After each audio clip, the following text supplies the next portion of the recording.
Glória a Deus. Louvado seja o nome do Senhor. Quero convidar já as crianças a virem aqui à frente para receberem a oração, né? Para irem para as salinhas. Quantas crianças estão vindo? Deixa eu ver. Tem alguém que nos visita aqui nesta manhã, irmãos? Tem alguém que está nos visitando? Amém. Temos aqui, ali atrás, né? Glória a Deus. Que diremos, igreja? Sois bem-vindos em nome de Jesus. Deus abençoe vocês, viu? Alegria tê-los conosco. Todas as crianças, né? Nós vamos orar para que Deus continue abençoando, guardando, e vão ali para a salinha, né? Aprender a palavra do Senhor. Glória a Jesus. Vamos orar por eles, irmãos? Querido Pai, eu quero, em nome de Jesus, agradecê-lo por ver os teus pequenos aqui, Senhor, te adorando, te servindo, e eu rogo ao Senhor que continue falando com eles ali nas salinhas, que cada professor seja um instrumento do Senhor, usado para alcançar o coração dessas crianças, Pai. No nome de Jesus também rogo que o Senhor continue guardando e livrando estas crianças dos males deste mundo e de todo o intento do inimigo das nossas almas. Abençoe o lar, a vida dos pais, dando a eles a sabedoria e a graça para educá-los nos caminhos do Senhor. No nome de Jesus oramos, meu Deus, e te louvamos. Amém. Podem ir, crianças. Devagar, viu? Glória a Deus. Louvado seja o nome do Senhor. Sem demora, irmãos, vamos abrir nossas Bíblias no Evangelho de Mateus, no capítulo número 6, a partir do versículo número 9. Glória a Deus. É um texto muito conhecido da igreja, que é a oração, né, que o Senhor ensinou. Glória a Jesus. Mateus 6, do 9 em diante. Glória a Deus. Diz assim: portanto vós orareis assim: Pai nosso que estais no céu, santificado seja o teu nome.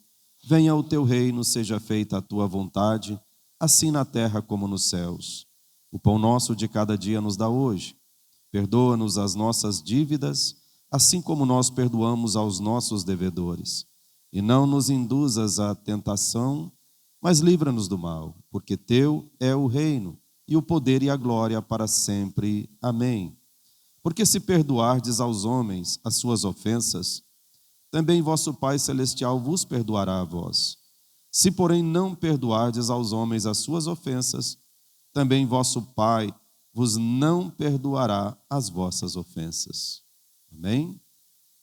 Querido Deus, em nome de Jesus eu rogo ao Senhor mais uma vez, que fale ao nosso coração. Eu me coloco diante do Senhor em completa dependência do Senhor, que o teu Espírito opere e abençoe o teu rebanho neste momento, através da tua palavra, no nome de Jesus, Senhor.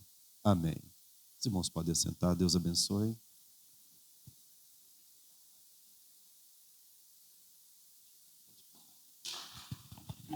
Bom dia, licença, a graça e a paz do Senhor Jesus. O veículo Oroque, levanta a mão, quem tem um veículo Oroque branco? Ninguém aqui? Certeza? Placa RNE 3B80, está ali de frente o vizinho está pintando o portão de verde e o veículo é branco. Então, se não tirar, vai ficar verde. Ou vai ficar um verdinho clarinho, né? Talvez não seja de quem está aqui no culto, né? Mas amém. Irmãos, eu li toda a oração, chamada oração do Pai Nosso, mas o que eu quero frisar aqui é a questão do perdão. Os irmãos observaram, né, que eu frisei no final aqui a explicação. Quando o Senhor fala, aqui no versículo 12 diz: e perdoa-nos as nossas dívidas, assim como nós perdoamos aos nossos devedores. Obrigado. Deus abençoe. E ao final, no 14 e no 15, ele diz assim: porque se perdoardes aos homens as suas ofensas, também o vosso Pai Celestial vos perdoará a vós. Se, porém, não perdoardes aos homens as suas ofensas, também vosso Pai vos não perdoará as vossas. ofensas. Então, essa questão do perdão, irmãos, é algo muito sério, porque perdão não é um conselho, é um mandamento. E volta e meia a gente conversa com pessoas e você observa que as pessoas têm dificuldade com isso. É tanta gente sofrendo, amargurado, tanta gente com problema. Alguns têm mágoas com os pais. Há pouco tempo mesmo eu estive num evento com a minha esposa e eu fiquei observando. Naquele evento, o pessoal foi orar por pessoas que estavam vivendo situações difíceis. E quando aquela mulher que conduzia aquela reunião, ela falou sobre pais, que as pessoas começaram a orar, relembrando situações, meu Deus, que drama foi aquilo. De pessoas com mágoas, com pai, com mãe, e que parece que não conseguia perdoar. Eu fiquei impressionado com a reação de algumas pessoas. Mas no dia a dia a gente às vezes fala, irmão, tem que perdoar essa situação. Ah, mas eu não concordo, porque essa situação não é justo. Eu tenho que ver justiça. Sabe, irmãos, a gente precisa parar e pensar um pouquinho, porque, como eu disse, perdão é um mandamento. Se você parar para analisar, para você hoje falar assim, eu tenho certeza da minha vida eterna, eu tenho certeza da minha salvação, foi porque o Senhor te amou. E Ele te alcançou por misericórdia. Se Ele fosse olhar para as ofensas que nós, cometemos contra Ele, será que nós estaríamos aqui? O Senhor nos perdoou, muitas vezes de anos de erro, de pecado, nós ofendemos a santidade de Deus. Nós ofendemos ao Senhor quantas vezes? Quanto perdão recebemos da parte de Deus? E sejamos honestos. Nós somos pecadores remidos, mas nós somos pecadores. É aquilo que está escrito. Se dissermos que não pecamos, mentimos e enganamos a nós mesmos. Todo dia a gente está precisando de perdão, meu irmão. Todo dia nós vamos orar e Deus tem misericórdia. Eu não podia ter falado aquele negócio. Não é assim? Tem hora que você acaba de falar uma coisa no momento de ira, você acaba de falar e você já fala, poxa vida, mais uma vez eu falei o que não devia. Não é assim? Significa que nós estamos sempre precisando do perdão de Deus. Somos pecadores remidos, Deus nos perdoou muita coisa horrível, perdoou. Jogou no mar do esquecimento. Cravou na cruz do Calvário, como disse Paulo. A nota que nos era contrária, Cristo a cravou na cruz, porque Ele levou os nossos pecados sobre Ele. E aquele dia que nós nos rendemos a Cristo, tudo que era dívida que tínhamos com Deus foi perdoado. É como se Ele dissesse, você nasceu de novo, é um bebezinho, começa de novo. Não é assim que Ele faz com a gente? Zerei sua conta, todo o passado foi esquecido, recomeça, meu filho. É da agora em diante que eu vou, E mesmo depois que recomeçamos, muitas vezes nós erramos e nos arrependemos e reconhecemos a nossa falha, pedimos misericórdia. Quantas vezes precisamos do perdão de Deus? Eu acho que diariamente nós precisamos do perdão de Deus. E tem hora que a gente peca e nem percebe que está pecando, depois que você cai na realidade que você agiu mal. Eu falo que eu observo o Salmo 139, quando Davi diz, vê, Senhor, se há em mim algum caminho mau. Não é isso? Ele pede ajuda ao Senhor para que o faça ver os seus erros. Tem hora que a gente está agindo mal e está achando que está certo. E a gente está sempre precisando da misericórdia do Senhor. Muita gente fala assim, quem perdoa, esquece. Meu irmão, perdão não quer dizer amnésia, Amnésia é aquilo que o cara bate a cabeça, não sabe nem quem ele é. Não é assim? Esqueceu de tudo. Não. A gente lembra. Não é o que aconteceu na vida da gente, aqueles que nos ofenderam, que nos prejudicaram, a gente lembra. Só que quando você perdoa, que Deus age no seu coração, é apenas uma lembrança. Isso não vai mais te incomodar. Entendeu? Isso não vai mais causar sofrimento em você. Você lembra. Mas isso não vai mais entristecer, não vai mais trazer revolta, não vai mais trazer angústia, não vai ficar aquele sentimento de vingança. Não é assim? Aconteceu. Acidente de percurso, né? Não é assim? Aconteceu. Mas glória a Deus que passou. E é assim que a gente tem que sentir. Quando você perdoa, sai a mágoa, sai a revolta, sai. Lembra, mas não incomoda mais. Não é assim que tem que ser? Então entendamos isso, o que precisa sair é o sentimento mau, é o sentimento negativo, né? E como é importante você perdoar. Quem é o maior beneficiado quando existe perdão? É quem perdoa. O maior beneficiado. Porque mágoas e revoltas faz tanto mal para a pessoa. Faz tanto mal para a saúde. Né? Quando você fica remoendo um sentimento negativo, isso vai trazer prejuízo para você. Traz espiritualmente, porque o inimigo das nossas almas, ele é acusador. Não é isso que quer dizer a palavra diabo?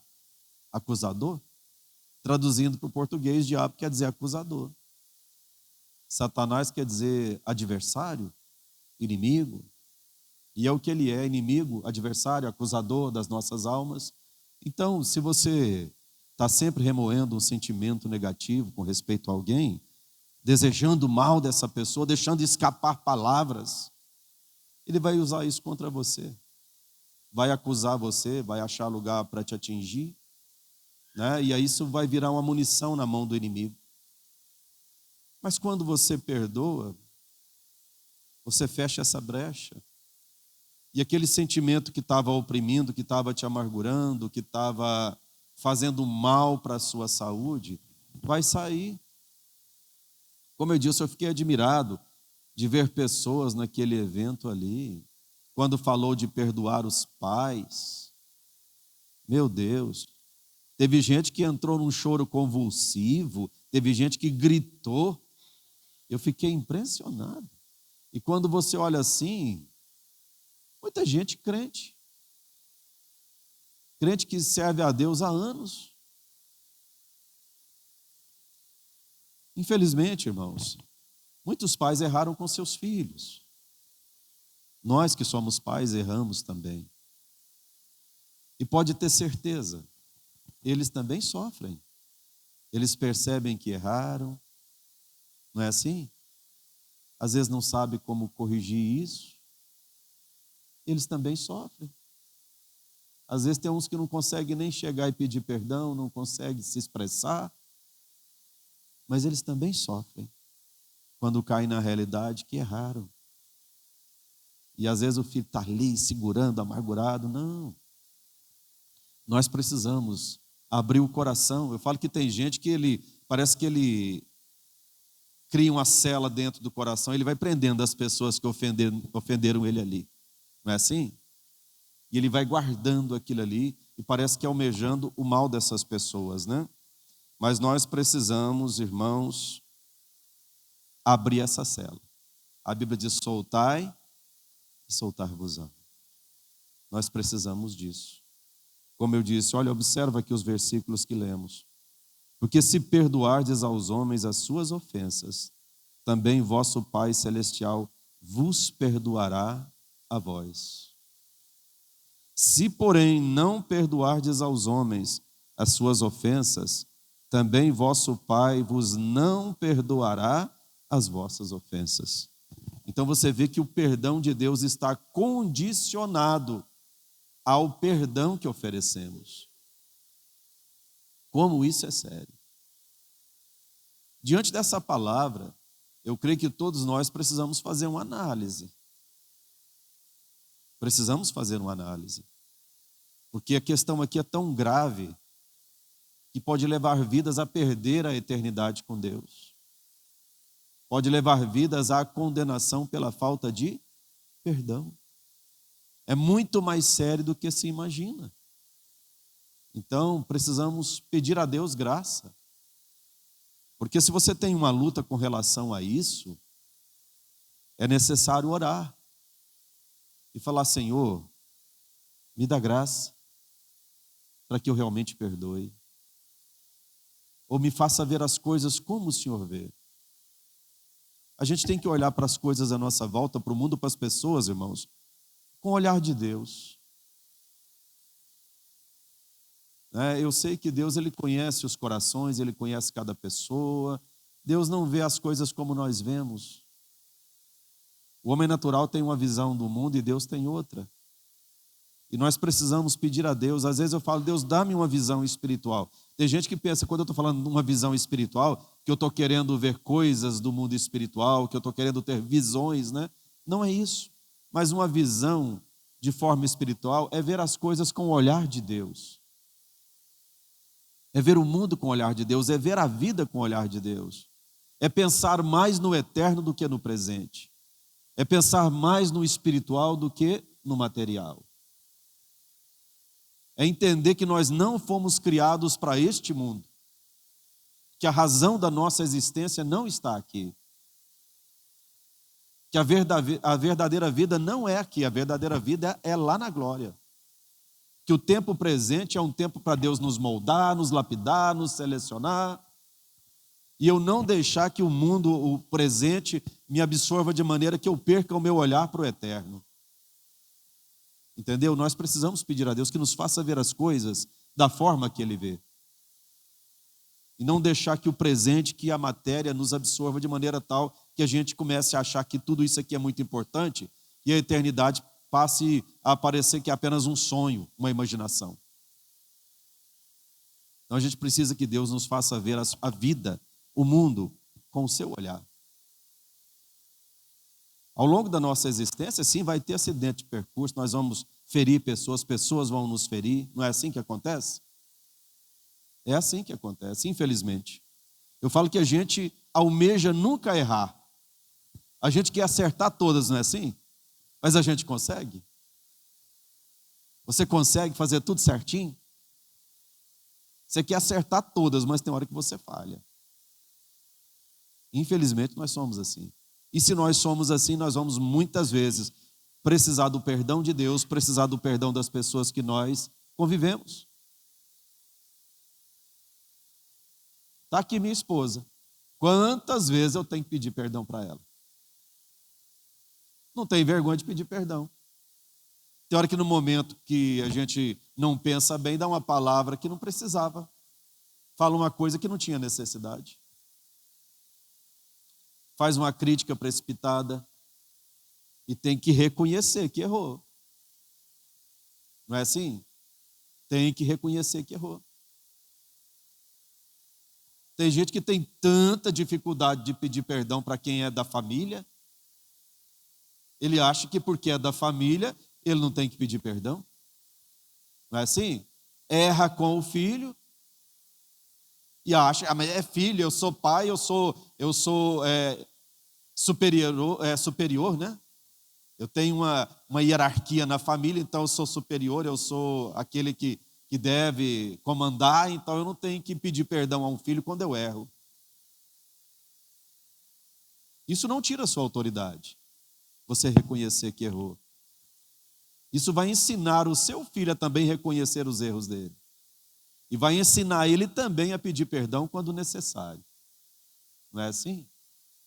Ah, é a minha esposa, eu sou o cabeça. Vai ter gente que é cabeça de melão, né? Não é assim? Acha que pode passar por cima, tratorar todo mundo porque é líder. Não, não é. Errou, peça perdão. Reconheça que errou. Viu? Não importa com quem você esteja falando. Não pense que porque é pai pode passar por cima, porque é marido pode passar por cima, porque é mãe, né? ou a esposa. Não, a gente tem que entender, é família, mas você errou, reconheça. Reconheça. Porque senão a mágoa fica lá, isso pode virar uma raiz de amargura. Casamentos têm deixado, né, têm sido destruídos por causa disso. Esses dias a gente conversando, né, eu mais a minha esposa, aquela situação, casamento não acaba geralmente de uma vez, é assim que acontece? Né? Casamento geralmente é um probleminha aqui, outro probleminha ali, e aquilo vai criando, né, um desgaste, né?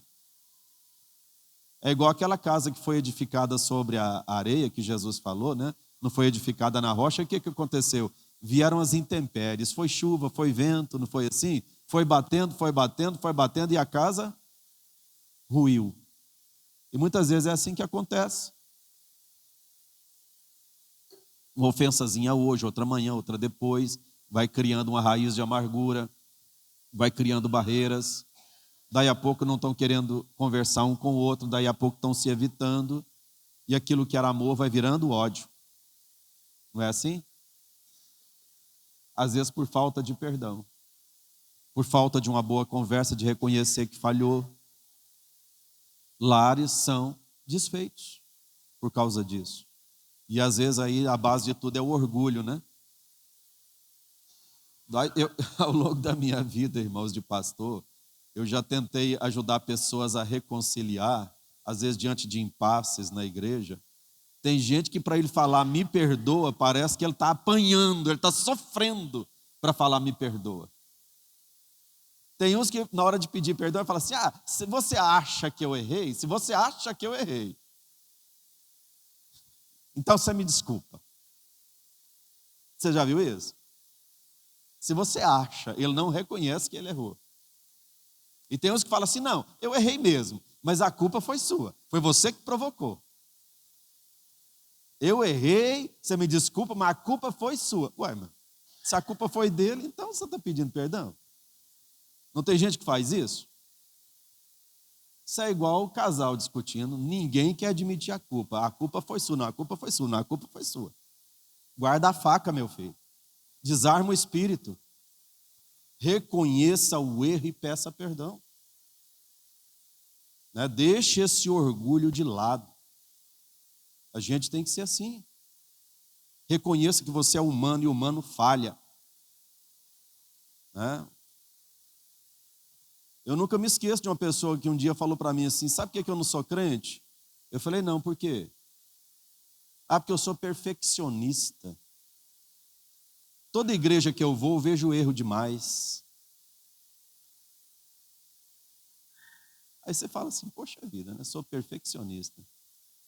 Mas aí você pensa, será que ele é perfeito? Ele é perfeccionista para analisar as pessoas. Né? Quer dizer, eu gosto de tudo perfeito à minha volta, mas eu pergunto, você é perfeito? Aí eu me lembrei daquela velha máxima, né? É o sujo falando do mal lavado. Não é assim? Porque se eu falei, olha, eu vou ser muito honesto, se você achar uma igreja perfeita, você me avisa que eu não vou lá, porque senão eu estrago ela. Se a igreja é perfeita, eu não sou perfeito, então não posso fazer parte. Porque perfeição só vai ter lá no céu. Não é assim? Só vai ter lá na glória. Porque enquanto nós estamos nesse mundo, nós somos pessoas lutando para servir a Deus e agradar o Senhor 100%. Lutando. Mas a gente não consegue ser 100%. Eu não estou dizendo aqui legalizando o pecado na vida de ninguém, porque nós vamos falar sobre isso. Viu? Nós vamos falar sobre isso. Pecado tem preço. A gente sabe disso e o preço é alto. Mas é entender que todos nós somos imperfeitos. Você nunca vai achar uma igreja perfeita. Às vezes eu fico olhando, de vez em quando eu gosto de ouvir assuntos na internet, algum debate sobre a palavra de Deus, coisas que às vezes são meio contundentes na Bíblia, mas tem canais aí hoje de gente que só fica analisando pregadores, analisando pregação, parece que ninguém serve. Você já notou isso? É porque esse pregador falou isso, porque aquele pregador... Tem camarada hoje que fica lá só analisando pregação dos outros para pôr defeito. Por que ele não vai pregar e para de conversar fiado? Concorda comigo? Tem uns camaradinhos aí que faz um canal só para falar do pastor A, do pastor B, só para achar defeito nas pregações. Ele mesmo não está pregando. Ele mesmo não está falando de Jesus, ele está falando da vida dos outros. Não é assim? Está falando mal de todo mundo como se ele fosse o cara, né? E para mim esse tipo de situação já está por fora, meu irmão. Não me serve. É um tipo de gente que eu não escuto muito, porque ele está ali só para achar defeito nas pessoas. E todo mundo tem defeito. A verdade é que se eu quiser um pastor que prega tudo 100%, que fala tudo que eu concordo, que nunca erra em nada, filho, não vai ter ninguém. Não vai ter ninguém, infelizmente. Né? Deus nos usa com as nossas imperfeições, com as nossas fragilidades. Deus nos usa por misericórdia. E a gente tem que reconhecer isso. Viu? E não ficar procurando perfeição em todo mundo. Tem gente que falou, nossa, você viu o que o fulano falou? Deixou escapulir um negócio ali. Infelizmente somos assim, né? Falhos. Dependentes do perdão de Deus todo dia. Dependentes da misericórdia de Deus todo dia. E temos que estar dispostos também a oferecer misericórdia. Mateus capítulo 18, irmãos, tem uma passagem aqui que frisa muito isso. Do versículo 23 em diante.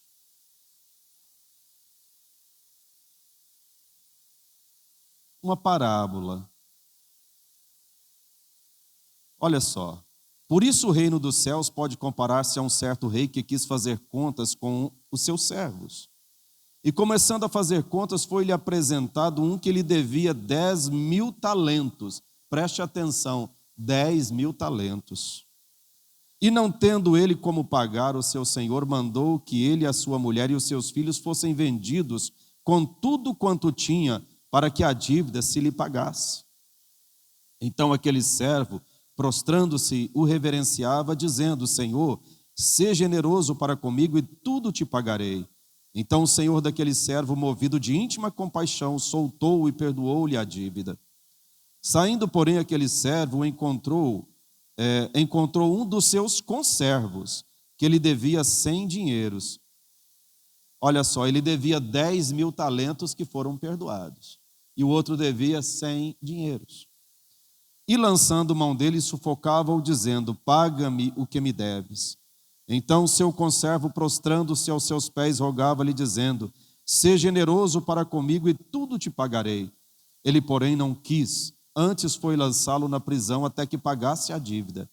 Vendo, pois, os seus conservos o que acontecia, contristaram-se muito e foram declarar ao seu senhor tudo o que se passara. Então o seu senhor, chamando-o à sua presença, disse-lhe, servo malvado, perdoei-te toda aquela dívida, porque me suplicaste.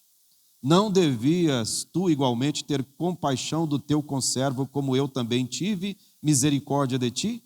E indignado, seu senhor o entregou aos atormentadores, até que pagasse tudo que ele devia. Assim vos fará também meu Pai Celestial, se do coração não perdoardes cada um ao seu irmão as suas ofensas. Entendeu a seriedade? Você vê que ele devia 10.000 talentos, né? 10.000 mesmo?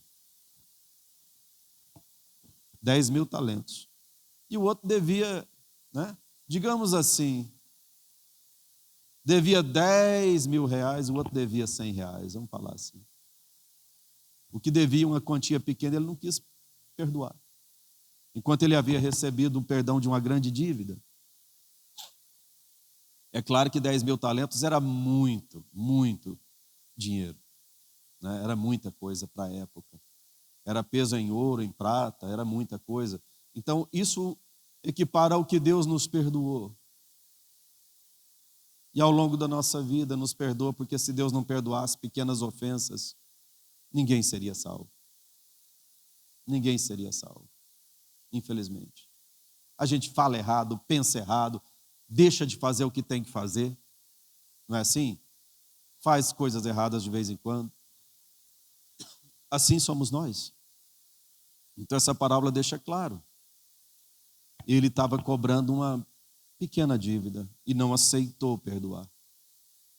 E assim é Deus nos alertando com relação a essa questão, irmãos. Ainda tem outra situação. Esses dias eu estava comentando com a minha esposa com relação a isso, a gente tendo uma conversa, falando sobre perdão, né? Falei, olha, é muito comum você ver pessoas orando e pedindo muitas vezes para Deus justiça. Senhor, tal pessoa me ofendeu, eu não vou me vingar, mas que o Senhor faça justiça por mim. Primeira coisa, eu nunca vi ninguém orando e pedindo a Deus justiça para si mesmo. Você já viu? A pessoa erra com os outros, o que ele faz? Deus, eu falhei, tem misericórdia de mim. Não é assim? Quando o outro erra com ele faz, Senhor, o fulano falhou, tem misericórdia dele. Geralmente ele fala assim, Senhor, ele falhou comigo, ele fez isso comigo. Faça justiça no meu lugar. Faça justiça por mim. Mas quando ele ora por si, é misericórdia. Quando ele ora para o outro, é justiça. Geralmente é o que a gente vê. Eu nunca vi ninguém falando, Senhor, eu pequei, então o Senhor faça justiça na minha vida, Senhor. Me trucida, Senhor, me quebra. Você já viu alguém falando assim? Por ele é misericórdia, o outro é quebra ele, destrói ele, trucida ele para mim.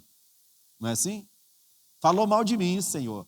Está me difamando, quebra os dentes dele para mim. Não é assim? Vocês já viram esse tipo de oração? Lembrei do pastor Elias contando de um cidadão que tinha na igreja, que o pai dele era pastor. Dizer que falou, rapaz, mas que irmão problemático. Ele estava sempre com contenda com alguém. Ele estava sempre brigado com alguém. Dizer que um dia ele estava com um problema com o irmão. Ele falou, rapaz, a gente ouviu essa oração, mas foi até hilário.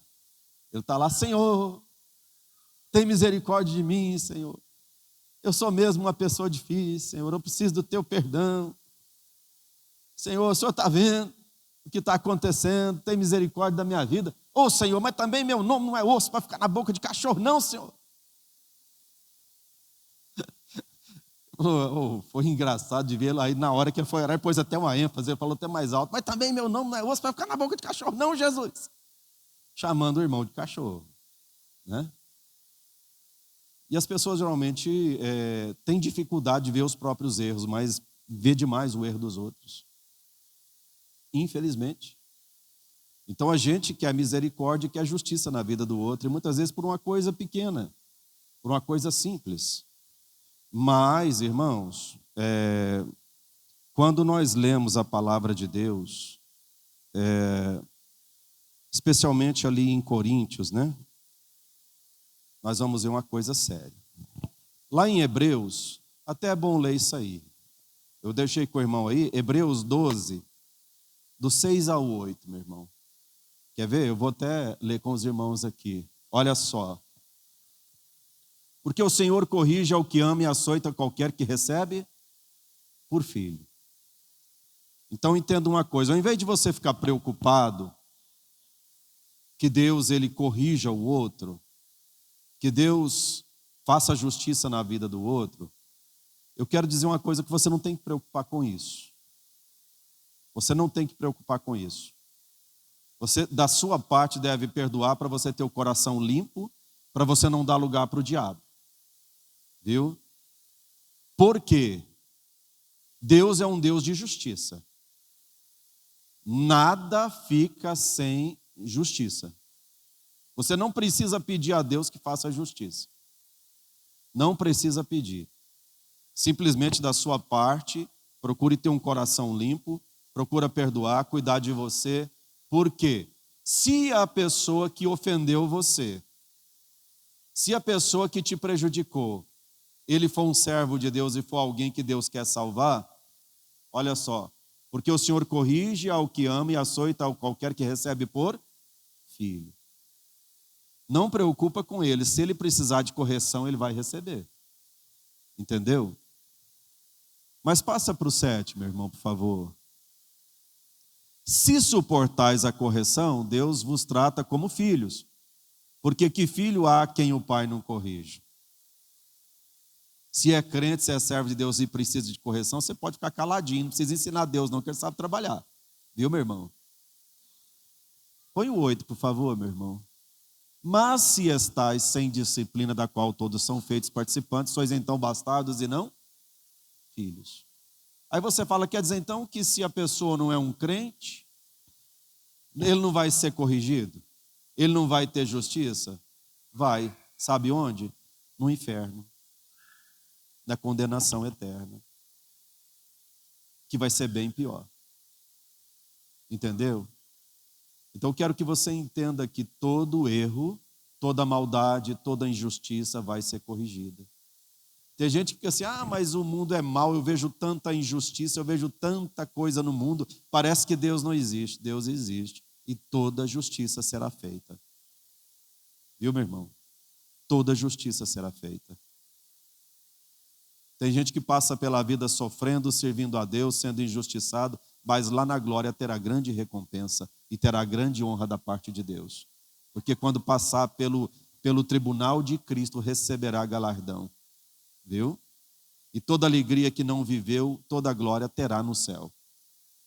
E será eterna. Mas todo aquele também que merece a condenação e que tem feito muitas injustiças e maldades, receberá também, né, o peso daquilo que está fazendo. Então você não precisa ficar, amargurado, achando que foi injustiçado. Deixa que Deus sabe fazer. Não precisa preocupar com isso. Preocupe com a sua vida espiritual. Preocupe em ter o coração limpo, porque isso faz bem para a sua saúde, faz bem para a sua vida espiritual. Da sua parte, perdoe, preocupe-se com você e deixa que Deus preocupa com a outra parte. E deixa que Deus cuida. E não precisa ficar pensando nisso, porque Deus, ele é fidelíssimo no seu agir, né? Mas lá na primeira carta aos Coríntios, onde a gente usa também muito essa leitura na ceia do Senhor, é bom a gente meditar naquilo que nós lemos, né?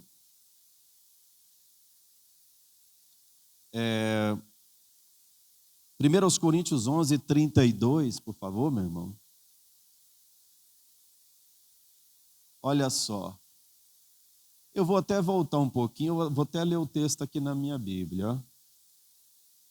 Eu vou ler a partir do 28, o irmão já deixou o versículo-chave ali. Diz assim, nós lemos sempre aqui, examine-se, pois, o homem a si mesmo, e assim como deste pão e beba deste cálice. Porque o que come e bebe indignamente, come e bebe para a sua própria condenação, não discernindo o corpo do Senhor. Está falando da ceia do Senhor, das pessoas que vivem num erro recorrente, que não muda de atitude, né? E aí diz, por causa disso há entre vós muitos fracos e doentes e muitos que dormem. Por que nós estamos falando desse versículo aqui, irmãos? Que depois não precisa nem colocar aí, meu irmão. Muitos que dormem. Eu falei do erro. Tem gente que fala assim, pecou contra mim, faz justiça e tal. Eu falei, meu irmão, cuidado com o pecado. Eu vou abrir esse parênteses aqui, cuidado com o pecado. Porque Deus perdoa, eu falei, sim, Deus perdoa. Deus é um Deus de misericórdia. Quando Ele vê no nosso coração arrependimento sincero e desejo de mudança e confissão, Deus perdoa. Mas basta eu pedir perdão que Deus perdoa? Meu irmão, posso te falar uma coisa? Eu não creio que o simples fato de pedir perdão leva a pessoa realmente a alcançar o perdão. Eu vou te falar por quê. Porque tem gente que pede perdão sem arrependimento. A pessoa, ele pratica um erro de forma constante. Aí chega no dia da ceia, ele fala assim, meu Deus, eu li na Bíblia que eu permanecer no erro e ficar aí participando da comunhão com a igreja, né? Eu vi lá, por causa disso, há entre vós fracos, doentes e muitos que dormem. E essa palavra dormir é pessoas que morreram, literalmente morreram.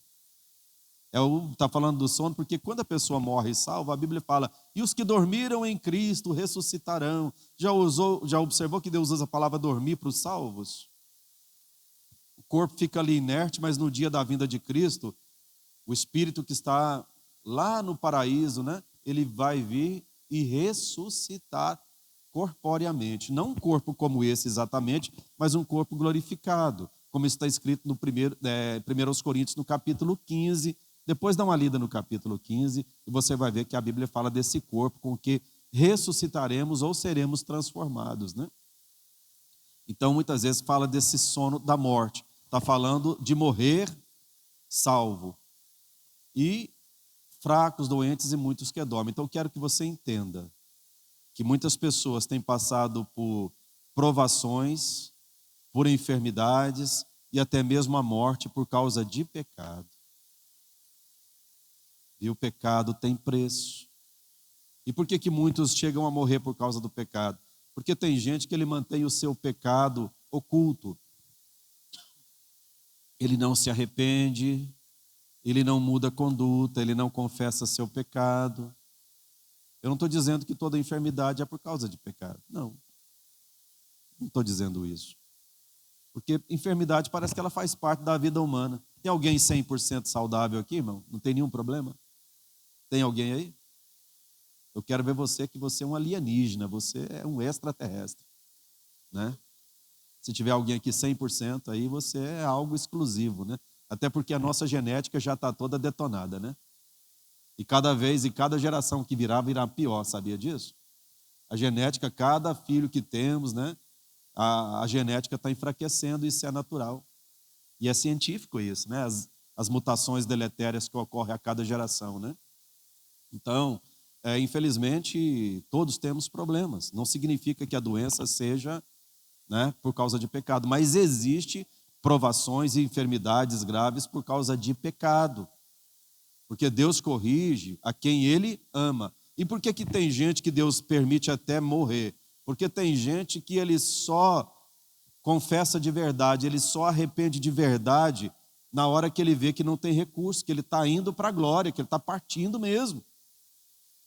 Que ele vê que não tem mais jeito, é só aí que ele reconhece o erro, que ele se arrepende e que ele pede perdão e misericórdia a Deus e a quem ele precisa pedir perdão. Às vezes vai nesse extremo. Ou muitas vezes Deus permite provações para que haja conserto, arrependimento, né? Deus permite, por quê? Porque Deus corrige a quem Ele ama. Então, meu irmão, quando o pecado bater a sua porta, quando a tentação vier, dá uma analisada se vale a pena, na consequência terrena, na consequência espiritual, na consequência moral. O pecado cobra um preço alto, viu? E até mesmo quando Deus perdoa, que existe arrependimento sincero, a consequência fica. Você vai ver que Deus, Ele perdoa o pecado, mas a consequência Ele não tira. E quando você lê aqui, olha, 31 e 32, porque se nós nos julgássemos a nós mesmos, não seríamos julgados. Aí o 32 diz assim, mas quando somos julgados, somos repreendidos pelo Senhor para não sermos condenados com o mundo. Quando a pessoa é um servo que Deus ama e quer salvar, ele vai ser corrigido aqui, entendeu? Ele pisou na bola, ele vai pagar a consequência aqui. Se Deus não cobrar dele, porque tem gente que apronta e parece que está tudo bem com ele. Que filho há que o pai não corrija? Se estáis sem correção, sois bastardos e não filhos. O ímpio, muitas vezes, Deus deixa ele ir. Vai. Aí, quando ele passa dessa para outra, né? Você sabe o que acontece. E aí é que vai pagar o preço. Condenação eterna. Então, que a gente possa olhar para isso. Ah, Deus perdoa, Deus é um Deus de misericórdia, manda eu perdoar, porque eu também perdoo. Sim, Deus perdoa. Mas Ele corrige a quem ama. E se é vaso de salvação, vai ser corrigido aqui. Vai viver as consequências aqui. Então, para e pensa, pecado tem preço. Pecado tem preço. Por isso que a gente aconselha, meu irmão, presta atenção. Olha o que você está fazendo. Olha o que você está fazendo. A Bíblia fala muito do temor do Senhor. Temor do Senhor. O que significa temor do Senhor? É você olhar para a palavra de Deus e entender que Ele é um Pai amoroso. Mas obedece. Obedece. Viu? Porque senão, esse é igual aquele pai que fala, filho, faz assim não. Filho, faz assim não. Ó, tá vendo aquela varinha no canto ali? Você tá vendo? Se fizer de novo, aí o camarada faz, filho, pode começar a chorar. Se Deus falar, vou te corrigir, você pode gritar que você vai apanhar, não tem para onde correr. Entendeu? E é assim que ele faz, Deus corrige. Então, o temor do Senhor. Por que a Bíblia frisa tanto? Eu falei, irmãos, eu dei tanta passagem só em Provérbios, você vê falando do temor do Senhor, vocês vão ficar até cansados de ler essa palavra em Provérbios. Vai começar no Salmo. Por favor, meu irmão, Salmo 111:10. O temor do Senhor é o princípio da sabedoria. Se você tem inteligência, filho, se você é sábio, pode ter temor de Deus, viu? Olha só, o bom entendimento tem todos aqueles que cumprem os seus mandamentos, e o seu louvor permanece para sempre. Mas quer ver o quanto é sério? Provérbios 1:7, por favor, meu irmão. O temor do Senhor é o princípio do conhecimento. Os loucos desprezam a sabedoria e a instrução. Está vendo? Continua falando, teme a Deus, teme a Deus. E continua, Provérbios 8:13. O temor do Senhor é odiar o mal, a soberba, a arrogância, o mau caminho, a boca perversa. Eu odeio. Então, está vendo? Continua falando do temor do Senhor. Provérbios 9:10. O temor do Senhor é o princípio da sabedoria e o conhecimento do santo a prudência. Provérbios 10:27. O temor do Senhor aumenta os dias, mas os perversos terão os anos da vida abreviados. Temor do Senhor. Provérbios 14:26 e 27. No temor do Senhor há firme confiança, e ele será um refúgio para os seus filhos. O temor do Senhor é fonte de vida para desviar dos laços da morte. Provérbios 19:23. O temor do Senhor encaminha para a vida, aquele que o tem ficará satisfeito e não o visitará mal nenhum. Provérbios 23:17. O teu coração não inveja os pecadores, antes permanece no temor do Senhor todo o dia. Viu a quantidade de versículos falando do temor do Senhor? E se brincar, a gente ainda encontra mais. Então está vendo que a gente tem que entender que Deus é amor, mas você tem que ter muito cuidado. A Bíblia não está dando conselho. Viu? A Bíblia é ordenança. É a velha máxima, manda quem pode, obedece quem tem juízo. Viu? E Deus, ele age assim justamente porque ele é bom. Você já pensou se Deus virasse as costas para o mundo e falasse, pessoal, vocês estão por conta aí? O que é virar o mundo? Não é isso? E porque ele nos ama, ele nos corrige. Eu sou pai de 2 filhos. E eu sei que amor tem que andar junto com correção. O filho não pode. Não é assim? E não pode. E graças a Deus, quando nós amamos, nós corrigimos. Tem pai que não corrige filho de forma alguma. Isso não é amor. Isso não é amor. É sentimentalismo, é descontrole. E depois essa criança vira um ser humano que ninguém suporta. Uma pessoa que as portas vão se fechar para ele. Porque faltou o quê? Faltou correção. E Deus, ele nos corrige porque ele nos ama e ele quer o nosso bem. Ele nos quer lá na glória com ele. Então entendamos, não confunda a bondade de Deus, o amor de Deus com permissividade. Um dia eu estava lendo um livro do Lewis, eu achei interessante que ele diz assim: o mundo chama Deus de pai, mas trata Deus como um avôzão. Não é assim? Porque tem aquela velha história, porque na casa do vovô pode tudo. Eu não concordo com isso, irmãos. Eu tenho um netinho, a gente está, eu mais a minha esposa, a gente está babão com ele, né? É bom demais. Mas essa história de na casa do vovô pode tudo, porque os pais educam, o vovô estraga. Negativo. Vovô não vai estragar, vovô vai dar bom conselho, vai falar, obedece papai, papai falou que não pode, não pode. Não é assim? Porque a gente está ali para ajudar os filhos e não para atrapalhar os filhos. Então tem gente que acha que Deus é um vovozão.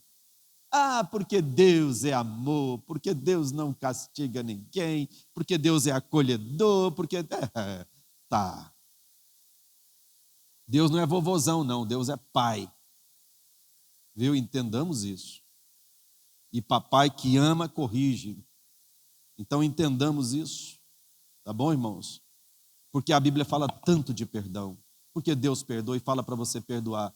Entenda que o temor do Senhor é o princípio da sabedoria. E só os loucos, né, não entendem isso. Pensa que vai passar tudo bem, que vai ficar tudo bem. Eu estou com muita coisa para ler, nem vou ler, viu, meu irmão? Eu só quero lembrar vocês do caso de Davi com Batseba. Lembra? Davi viu a Batseba, mulher maravilhosa, ficou pensando nela, aquela loucura com ela.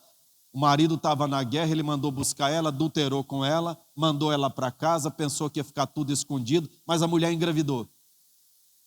E quando ela mandou dizer, Davi, eu estou grávida. O Davi falou, e agora? Problema. Aí quando o marido chegar da guerra, encontra a mulher grávida e vai dar zebra. Não é assim? Vai dar problema, a mulher vai ter que falar quem é o pai, e o pai era o rei. Aí ele manda uma carta para Joabe, manda chamar o Urias, que era o marido dela. O Urias vem e ele fala, vai lá, fica com a sua esposa. Pensando assim, ele vai para casa, depois ele vai embora para a guerra. Quando chegar tem uma criança, ele vai achar que o menino é dele. Só que o Urias falou, não, eu não vou ficar com a minha esposa, meus irmãos estão lá na guerra, eu não sou esse tipo de gente, eu não vou para casa, daqui eu volto para a batalha. Davi deu vinho para ele, embebedou ele, mesmo assim ele não foi para casa. Davi falou, agora eu estou enrolado com esse problema, né? Escreveu uma carta para o general, se não me engano na época Joabe, né? E disse, coloque Urias, onde você vê que a guerra está mais acirrada, e manda o pelotão que estiver com ele afastar, deixar ele sozinho, eu quero que ele morra. Estou resumindo a história. E assim foi feito. Urias morreu. Morreu, então manda chamar a Batseba, traz ela para casa. Estou resumindo a história. Está tudo bem, eu sou o rei. Aí chega Natã, o profeta. Davi, vou resumir uma historinha, né? Com as minhas palavras. Tinha um homem que tinha uma ovelhinha de estimação. Essa ovelhinha dormia no colo dele, ele amava essa ovelhinha. Tinha um vizinho rico que tinha muitas ovelhas. Chegou um viajante na casa do vizinho, e ele queria oferecer um jantar para o vizinho. Sabe o que ele fez? Ele foi lá, pegou aquela ovelhinha de estimação do vizinho, matou para fazer um jantar para o seu amigo. E ele tinha um rebanho grande, ele matou a ovelhinha do vizinho. Mas Davi subiu no tamanco. Mas esse camarada é digno de morte. Ele tem que pagar 4 vezes pelo que ele fez. Esse homem é digno de morte. O profeta virou para ele e disse, e você é esse homem? E ele, pequei. Caiu na realidade quando ouviu a notícia. O profeta disse, Davi, Deus transpassou o seu pecado. Ele não vai matar você. Resumindo, mas a consequência virá. A espada não vai se apartar da sua casa. Com as minhas palavras, o preço você vai pagar. Deus, Ele vai te perdoar. Deus não vai matar você, mas a consequência ela virá. Davi falou que aquele homem tinha que pagar quantas vezes? 4. Quantos filhos ele perdeu? 4. Ele não mandou matar Urias? Ele perdeu 4 filhos. Aminon, o filhinho que nasceu, né? O bebê que nasceu, morreu. O Absalão, aliás, primeiro o Aminon violenta a própria meio-irmã, filha de Davi, é morto por Absalão, o Aminon. O Absalão foge, depois volta, cria uma revolta contra Davi, cria uma guerra contra Davi, desonra as concubinas de Davi, adultera com elas para todo o povo ver, não foi o que ele fez com a Batseba? No meio dessa batalha ele morre, e Davi, sabendo que ele era culpado de tudo isso, a vida de Davi desabou depois disso, porque ele sabia que todo aquele mal que ele estava vivendo e que a sua família estava vivendo, papai e mamãe, preste atenção, a família sofre quando o pecado entra na vida dos pais, viu? A família sofre. Aí o que acontece? Morre Absalão, e quando Salomão era para reinar, o Adonias quis ser rei sem o consentimento de Davi. Lembra disso? Que ele cria uma situação para ser rei sem o consentimento de Davi. Davi já tinha dito que quem sucederia ele no trono era Salomão, e Adonias quis ser rei na marra. E foi morto também, nesse período. Então ele perdeu 4 filhos. 4 filhos. E teve as suas mulheres desonradas pelo próprio filho, diante dos olhos da nação de Israel. Então você vê que Deus perdoou, você não vai morrer, mas a consequência fica. Então eu tenho frisado isso, gente. Você é pai, você é mãe, presta atenção com a sua vida espiritual, cuida de você, você tem família. Você é o sacerdote do lar. Viu? Pai, mãe, cuidado. Porque o inimigo acha brecha, atinge o lar, atinge a família, muitas vezes, como consequência do pecado. O próprio apóstolo Paulo é um exemplo. Paulo perseguiu a igreja, açoitou, arrastou, não foi isso? O Estevão estava sendo apedrejado, ele estava lá dando apoio, falando com o pessoal, pode deixar os pertences de vocês aqui, que eu estou cuidando, pode ir lá matar. Não foi assim que aconteceu? Aí ele tem um encontro com Cristo, e ele se torna o grande pregador da palavra. Mas e as consequências? Paulo, ele carregava isso no coração. Eu sou o menor dos apóstolos, eu persegui a igreja. Aquilo nunca saiu da mente dele. E outra coisa, foi açoitado, apedrejado, apanhou de vara, apanhou de chicote, não foi? O que ele infringiu aos irmãos, ele sofreu na carne depois. Não foi o que aconteceu? E Deus permitiu, Deus deixou. Por quê?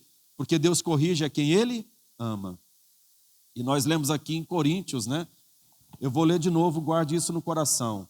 Porque quando somos julgados, somos repreendidos pelo Senhor, para não sermos condenados com o mundo. O pecado, se você é amado de Deus, a consequência vai vir nessa vida.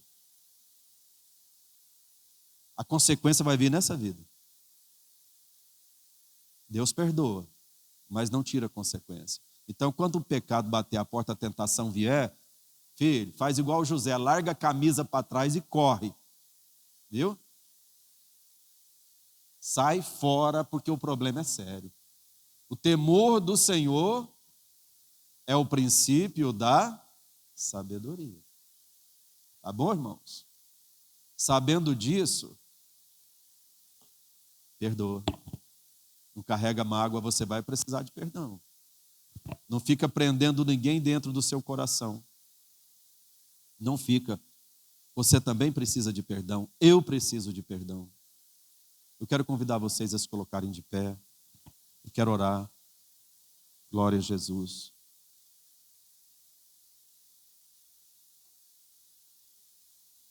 Daqui a pouco Jesus vem, nós vamos para casa. E tudo que nos fere nessa vida vai ficar para trás. Nós vamos ter uma vida maravilhosa com Deus. Ah, porque tal pessoa me roubou. Se não fosse ele, minha vida financeira ia estar melhor. Não, se Deus quiser te dar redobrado, Ele te dá. Se Deus permitiu, não vamos questionar. Né? O que foi tirado, Deus tem muito mais. Oi? É.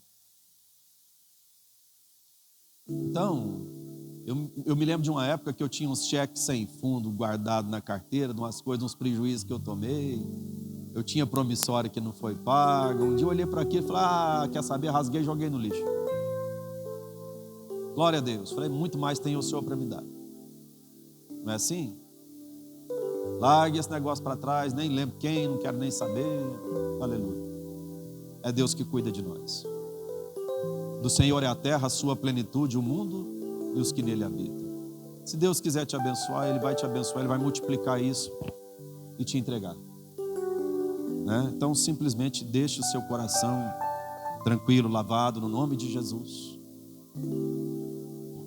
Coloque o seu coração diante de Deus agora. Eu não sei se você tem alguma mágoa, né, com alguém. Às vezes a gente fica remoendo coisas que só faz mal. Só faz mal. Tem um ditado popular que diz que o que vive de passado é museu, né? Lá no museu o passado dá lucro. Mas na vida da gente, boa parte não dá. Aproveite as coisas boas como, né? Repita as coisas boas. E aquilo que foi negativo na sua vida, use como experiência para você não repetir o erro. Use como experiência para ajudar quem precisa ser ajudado. Eu fico olhando que a maioria das pessoas hoje que estão trabalhando na área, tentando ajudar pessoas a vencer suas fragilidades, são pessoas que já foram muito feridas. E que hoje estão usando a experiência negativa para ajudar pessoas a serem curadas. Deixa Deus lavar seu coração. E hoje, se você não tinha perdoado, fala, Jesus, eu perdoo. E eu não estou perdoando da boca para fora, não. Eu quero que o Senhor arranque essa raiz de amargura do meu coração. Eu quero viver em paz. Eu aprendi uma coisa, irmãos, tem gente que está à procura de muita emoção, adrenalina. Você sabe o que é o sentimento melhor que tem na vida da gente? O mais importante para a nossa felicidade? Chama-se paz. Coração tranquilo. É poder deitar a cabeça no travesseiro e dormir em paz. A melhor coisa é paz no coração. Viu? Fala com Deus. Se não quiser falar em palavras, fale aí no seu coração. No nome de Jesus. Querido Deus, Pai, no nome de Jesus, Senhor, eu oro pela Tua igreja. Eu sei que o Teu Espírito, Ele sonda os corações. E o Senhor sabe o que cada um tem vivido, a dor, a mágoa, o sofrimento, a dificuldade de perdoar. E eu estou rogando ao Senhor hoje que lava os corações. O Senhor é amor puro. Quanta ofensa o Senhor nos perdoou. E a palavra do Senhor chega a dizer que o Senhor se alegra em esquecer o tempo da ignorância, olhando para nós e dizendo, filho, recomeça. Faz certo agora, eu tenho bênção, eu tenho vida eterna. Esse é o sentimento do Senhor. Que o Senhor dê graça a todos nós, Pai, para perdoar aqueles que nos ofenderam. E saber que são pessoas falhas, que são pessoas limitadas, que muitas vezes foram oprimidas pelo diabo e usados como instrumento para nos ferir. E essas pessoas também precisam de misericórdia, de libertação, precisam de compaixão. Dá-nos a graça agora, papai. Que toda mágoa, que toda angústia seja arrancada desses corações por uma obra maravilhosa do Espírito Santo. E que o teu povo seja cheio de paz. Aquela paz que excede a todo entendimento. Aquela alegria que vem do Senhor para os seus corações. Faz o teu povo tirar os olhos do passado e olhar para o futuro. Olhar para um futuro que pode ser maravilhoso com as bênçãos do Senhor, com a direção do Teu Espírito Santo. O nosso futuro pode ser de alegria, de realização, se formos conduzidos pelo Senhor. Então, Pai, traz os sonhos do Senhor, traz os planos do Senhor para o coração da igreja do Senhor. Que o Teu povo olhe para o passado como quem olha para o retrovisor. Sabe, Pai, olhando para frente, olhando para uma estrada nova que o Senhor tem para nós. E usando aquele passado apenas como referência, apenas como experiência. No nome de Jesus, Senhor, eu oro e eu te louvo, porque o Senhor é um Deus de amor puro e de misericórdia que vai além da nossa compreensão. Receba, Senhor, a nossa oração e o nosso louvor, em nome de Jesus. Amém. Glória a Deus. Louvado seja o nome do Senhor. Nós vamos nesse momento ainda louvar ao Senhor. Enquanto louvamos, traga a sua contribuição para a obra de Deus.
Amém.